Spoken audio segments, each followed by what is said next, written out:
Got a minute? Let me holler at you for just a few minutes, actually. I want to respond to a question that I recently received from a young man in his late 20s. It says here, would people be able to guess you're a Christian or even just a person of faith by the way you act? Or are our actions glorifying God or glorifying the fallen? Well, that's a really good question. And I want to actually respond to that a little bit differently in context to a recent tragic event on the attempted assassination of Donald Trump here. You'd have to be living under a rock if you haven't heard about that, seen the reports on it. What a tragic, ridiculous, sad thing. Sad thing for our country, but sad thing for the nation, and certainly a sad thing for the world. Um, as I look at that, one of the first things I do is when I see trauma or tragic events like that take place is listen to the immediate outflow of opinions and perspectives that are shared in the public sphere, particularly from the mainstream media and from social media influencers and from just about anybody who feels that they have a voice that should be heard, that doesn't really take the time to temper that message or consider the lack of understanding or the lack of depth on certain opinions that just run to a conclusion that are not only unfounded in so many ways. It just reveals the lack of character in so many people that are believable and that are highly influential. And those who listen to them and those who follow them tend to adopt these behaviors and these worldviews and these perspectives without ever once asking the right question, without ever once considering that just maybe there's something missing here that I should understand a little bit better. So as you relate that tragic incident, and thank God that his life was spared and that although he was injured and shot in the ear, that he's alive. How could you not be thankful, truly thankful? And I'm not talking about the pious, we're praying for you, when in fact you have a seething, loathing hatred toward the person. No, the sanctity of life, whether they're unborn or whether you are fully born or elderly, quite frankly, is an amazing blessing of God to see another day on this planet, as wild as planet Earth can be. So, as it relates to what kind of a person should I be, and will people really understand what kind of faith I have? Well, let me ask you this: if you were a Los Angeles Raiders fan, or if you were a Chicago Cubs fan, how would someone know that? Less maybe you told them.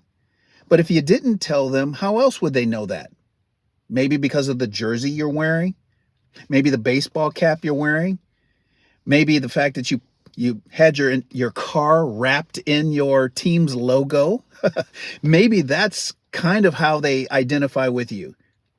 Others maybe from a political sphere. Do you have a D before your name, or an R before your name, or an I before your name? Whatever the case may be, I'm not here to sway you one way or the other. I'm just deciding that I'm going to take the posture that I want you to think and be quiet long before you render an opinion. Because your opinion comes across to anyone else outside of you as being fact. And a fact that you have staked your claim in the ground and you are not moving. And if that is the case, and if you're a person who cannot ever go back to the beginning of your own worldview and grapple with and wrestle with and struggle with and question why you think certain things, I have to do that myself. I think every human being is tasked with that and carries the burden of really working out your belief system. The scriptures teaches us that we are to work out our salvation with fear and trembling. Ooh, maybe not like that, but we are to be working out our salvation in such a way that we didn't just arrive at a spot and stop, and there's no changing, there's no growing depth and vertical, lateral, there's no relevance to who we are. We are just stuck in what we think we believe is perfection. And that is a problem. So one of the things that I recognized in some people, not a lot, but I am recognizing the time of the attempted assassination on former President Donald Trump's life was at 6:11 p.m. And many are pointing to, and when I say many, I don't mean many as in, oh, there's a large contingent of people that have collectively come together and they've just decided this is the way it's going to be.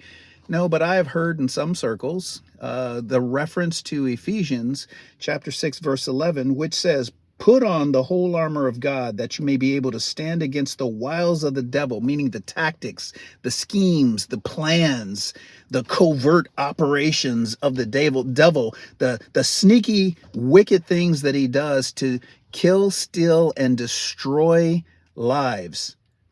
So I want to stop there for just a second. If you would just let that absorb and soak into your mind for a second, I actually wanted to talk about the armor of God, because the armor is necessary for anyone engaging in battle, whether you are in battle for your marriage, because your wife told you she is deuces, she's out of here. Or maybe your husband said deuces, he's out of here.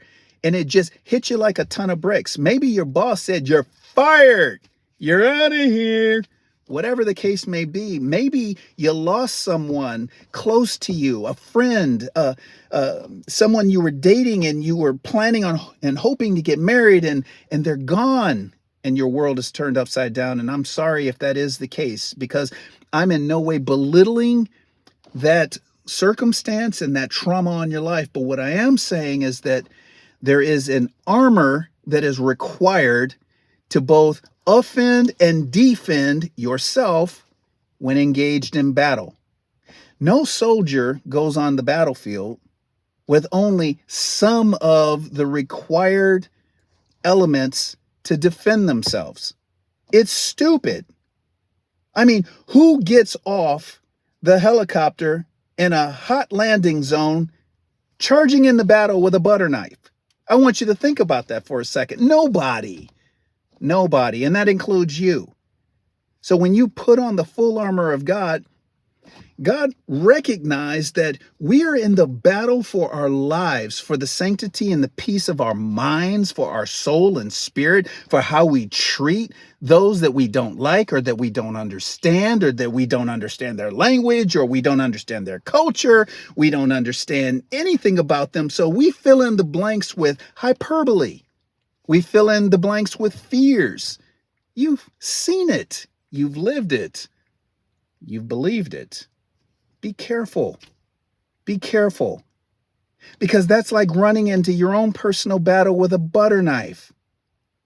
But what God has structured for us is the full armor. And he talks about specific types of armor to protect specific types of vital mission critical organs. You would say that the brain is a mission critical organ. Absolutely. You'd say that the heart is a mission critical organ. The lungs are mission critical. Absolutely. Because without them, you will die.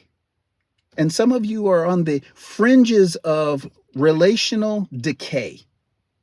You're on the fringes of career suicide. You're on the fringes of failure in just about every possible way that you could fail. You've trusted in money. You've trusted in people. And what have they done? They have stabbed you in the back. They've come up short. They weren't reliable. And then again, maybe it was you. But it was so easy to assign blame elsewhere and remove yourself from the equation as being the only one with the right perspective. And there is the biggest part of the problem. Running into battle with a butter knife doesn't work. So I want to jump a little bit forward, just a few verses. So that was verse 11, but Ephesians chapter 6, verses 14 says, stand therefore, having girded your waist with truth, having put on the breastplate of righteousness, and having shod your feet with the preparation of the gospel of peace. Now here's the big one here. Verse 16, above all, taking the shield of faith with which you will be able to quench all the fiery darts of the wicked one. So above all, after you've done all the other things, the breastplate of righteousness, and you've laced up your boots and you're ready to work really hard in battle and hunker down with your team. Sometimes you're alone, but you want to be careful that you have the right equipment for the right kind of battle. You certainly don't go full scale WWE when you're in a job interview, because somehow your interviewer said a joke that just set you off and it seemed insensitive, and you're so hypersensitive with your feelings, you actually thought your feelings mattered. Well, they don't. They don't. You're in a subordinate role even in that particular circumstance. But above all, this is really cool. Without faith, you can't accomplish much at all. Without faith, you can't deflect from the fiery darts of the enemy. And trust me, there is an enemy by the name of Satan. We call him the devil. He's not some little dude with red pajamas on and a pitchfork trying to poke you in the backside. That's not the devil. He's not a joke. He's not a joke. He's very crafty, highly intelligent, far beyond anything you think. Oh, that's just an idea, a construct of man. Be careful. Be careful. Because one of the greatest tricks the devil ever played on the world is to just believe that he doesn't exist. So you feed into his ongoing narrative of delusion and idiocy. When you essentially demasculinate yourself, you render yourself unable to defend yourself. So you're defenseless, left over to the side of the road like roadkill, ineffective, off the battlefield, with your butter knife in hand, tattooed to your palms. Not good. But this is very important. Those fiery darts, he just keeps firing them away because they stick in you and they hurt. Each one of them individually hurts, but each one doesn't necessarily take you out. And you've got a lot of mass on your body, and you think you've got a lot of mass on your pride and a lot of mass on your intellect, and you think you know so much. Ooh, you went to college, you got your degree. I'm not belittling your degree. I got a degree. It's not about your degree. That doesn't make you so intelligent that you are unable to learn, be humbled, teach, encourage, inspire, because that's your purpose in life. Your life is so much bigger than yourself. Sometimes you need someone to come along, maybe like me, that says, I believe in you and I don't even know you, but I completely believe in you. And you are better than that. Trust me, you are better than that. So one step at a time, pluck those darts out. Rely on your faith. Your faith doesn't fix everything, but it certainly does deflect the things that keeps you crippled. And when you come alongside other people who are a little bit stronger, equally as strong, you'll start finding out that you have two different types of people in your life. You have a fewer people that are a little bit older than you, a little bit more wise than you, that can pull your man card, pull your woman card. Yeah, they'll pull that card and call you out. But you need humility to be called out without whining and crying and acting a fool and screaming like a petulant child. And then you're going to have a lot of people that are much younger than you, a lot less experienced than you, that are irritating most likely. And you don't know why they're attracted to you, but they are. They think you're their hero and they look up to you. Guess what that makes you? A mentor in training. Believe that. Believe that. So today's the day. That's my challenge. That's my dare. That's my up in your grill, get up off your backside. Let's go. Let's go. Let's start living a life that makes sense, to changing and influencing and encouraging other people to greatness. Let's leave this world a better place than when we first began. Because regardless of what era you grew up in? We are in 2024. It's a brand new day, a new set of rules, and the rules of engagement have never changed. Put on the full armor of God, trust in Him, and He will make your way straight. And that, my friends, is what's up. Leave a comment below, subscribe, let me know what you think. I would love to hear what you got to say, because I'd love to get back, and we'll continue this conversation next time. But until then, be encouraged.